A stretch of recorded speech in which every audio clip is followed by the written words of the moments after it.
Hi, how far would you go to ensure that your kids did not have some terrible disease in their genes that could destroy their lives? How far would you go to make sure that your children are happy and successful? That is an important question we all need to ask ourselves, maybe now more than ever. Because today we're going to talk about a serious topic, one that's actually a little bit hard for me to address as a dad of two kids. We're talking about gene editing babies, potentially making them into super babies. But let's just see a clip here from the Mindblowers podcast, and you can also find a link in the description to the full episode. So this is Lise-Lotte Lyngsø talking about her experiences in China and her thoughts on the future of creating super babies and doing gene manipulation in China. I wouldn't say that China is not going to think about making super babies. I know this guy, he did it some years back and he went to jail, and we have international agreements that we don't want to make super babies. But if they're not created in the traditional way anyway, you might as well enhance their EQ with 20%, like those twins that were born by this guy had. Because I guess it's also a competitive tool, if you like. We need to address it. We need to talk about it because it will be possible in the future. Actually, much of it is already possible as we speak right now. So what is a super baby? Well, basically it's a baby where the genes have been edited to make sure that the baby doesn't get any serious diseases, but also potentially that we've edited the gene to give the baby superior health and strength and endurance, and most importantly, intelligence. It is scary to think, do we really want to edit in the genes of our babies? It in many ways seems like God's work, and we shouldn't interfere. But on the other hand, it's hard, right?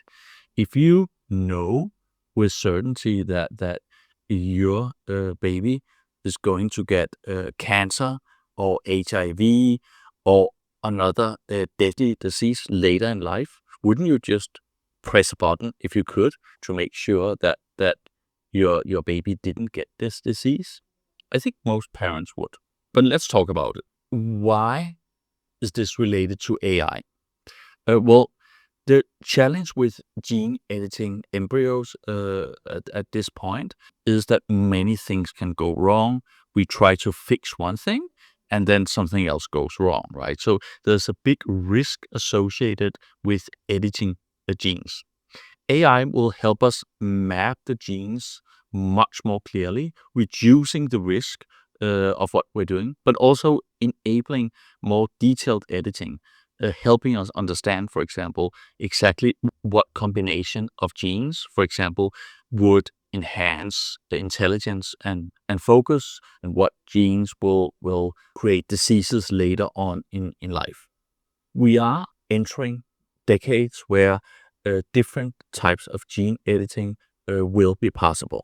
So today, what can we actually do? Well, we can scan the DNA for different types of diseases and inherited traits, and we are able to actually cure some rather simple single cell diseases. We can also have AI assisting us with embryo selection. So we can select the embryo that will create the most healthy, strongest, and most intelligent kid. So in that way, we can actually already manipulate many of the traits and abilities of our babies. That's nothing compared to what we'll be able to do in a decade's time in the 2030s. There, AI will be able to map the DNA and the genes so precisely that it will be much safer to do gene editing, and it will also be much more targeted. So we know exactly what we're doing. We know how to eradicate many diseases by manipulating the genes, as well as how to actually increase intelligence or improve the general healthiness or stamina and focus of a baby. and thereby creating the super babies of the future. But of course, there's the dilemma, right? Should we even interfere? Is there a meaning with why we have certain traits? Is there even a meaning to why we may have certain diseases?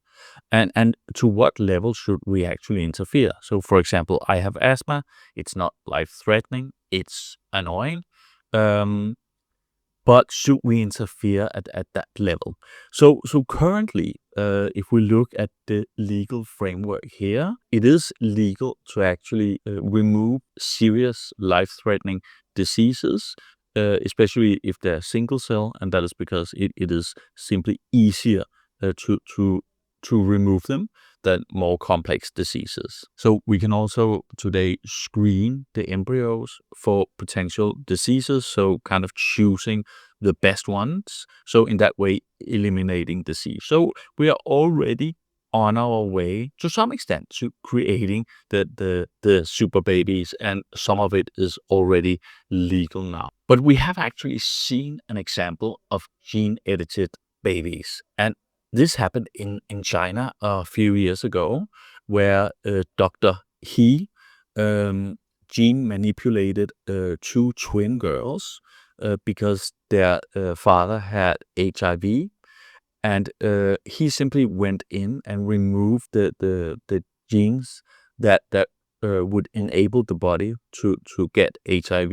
And the thing is, he was successful and he failed at the same time. So, as far as we know, these girls did not develop HIV, so it was successful in that way. But we actually don't know if there were side effects. And afterwards, this Science Society has really criticized this and said it was not needed. We have ways to treat HIV today. There was no evidence that they would have HIV because the father had it. So he was actually sent to prison, but he is now out again doing research in China. So while China have not condoned this behavior at all, we can actually see that it has been possible to do gene editing of a more complex nature already. But let's talk about the ethical concerns, right?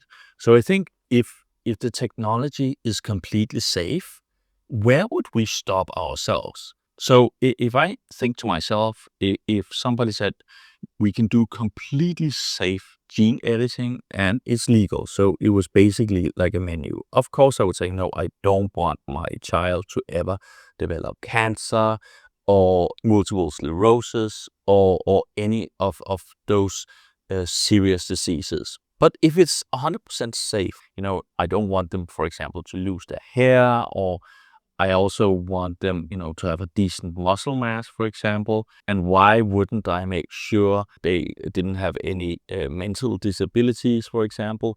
And why wouldn't I make sure that they had a great focus and above average IQ? I mean, and this is the challenge, right? Where do you actually stop?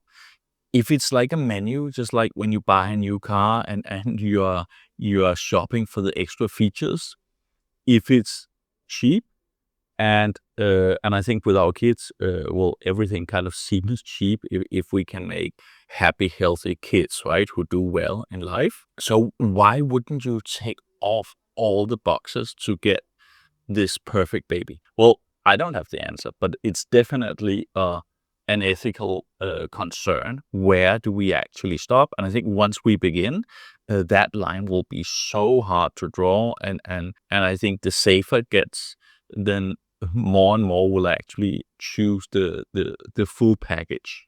Of course, you could set up rules saying, well, we are not allowed to enhance. We are only allowed to, for example, eradicate different diseases, right? But again, where do we draw the line?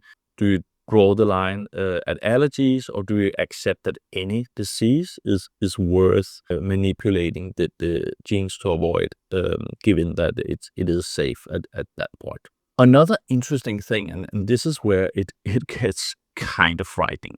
If we look at the benefits to society of generating super babies. So imagine if we started to go 100% into gene editing, allowing everything in 5 to 10 years time. then what would be possible? How would this impact society? And the truth is, it will impact a lot. And we'll see it relatively early, right? We would see children in the school system with enhanced focus and enhanced intelligence. So maybe it would mean that instead of children having to go to school and having an education and being finished mid-20s, maybe they could be finished early 20s. So we would save a lot in the education system. Also with the benefits of added focus. Maybe a lot can be done online and with artificial intelligence, so making education so much more affordable than it is right now. So that would be one benefit. Later, of course, in terms of health, like if you create babies that don't get sick, there would not be a very big burden on society in terms of healthcare. And if we look at, for example, social security, uh, very, very few children that have above average intelligence and with focus will end up needing unemployment benefits. On the other hand, they would probably create companies, become leaders to a much larger extent, which again would raise the GDP after a couple of decades. So maybe after 3 decades, you would see a GDP boost that could be quite significant to a country that embraces this. And finally, if you make people more intelligent, they tend to be less violent. It could even be that there are certain traits that you can manipulate in the genes to avoid people actually being violent or doing any other type of crime.